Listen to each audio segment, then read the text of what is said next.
Hugo, wat is er gebeurd? Heb je ruzie gehad? Ben je dronken geweest? Wat is er met je bril gebeurd? Hey, mijn vrouw is erop gaan zetten. Maar weet je wat het allerergste was? Ik had hem nog op. Ik wil niet weten wat jullie in je vrije tijd doen. Nee, het is, weet je wat het is? Als je toch een brilletje op moet hebben, dan komt er dan in ieder geval leuk mee voor de dag. En dat de mensen denken van, hey, dat gezicht heb ik vaker gezien. Of die bril die heb ik vaker gezien, maar dan het liefst op dit gezicht. Dat is altijd leuk. Ja, dat is het grote vraagstuk. Wat is het onderscheidend vermogen? Ja, goed. Ik maak leuke liedjes en afwisselend. De ene wat vlotter, de andere wat meer een ballad. En je hoopt toch altijd stiekem op dat ene kleine succesje meer. Je hebt nog niet zo lang geleden je nieuwe single gelanceerd. Hoe is die ontvangen?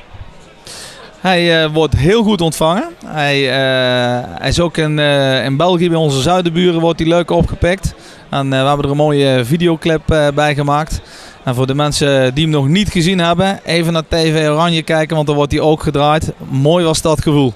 Hij is in Turkije opgenomen en we zijn daar geweest om de Nederlandse gasten te vermaken met een aantal artiesten. En we hebben gelijk van de gelegenheid gebruik gemaakt om daar een videoclip op te nemen. Het is gewoon genieten als je mensen om je heen hebt en de muziek om je heen hebt. Ja, dat is gewoon het mooiste wat er is.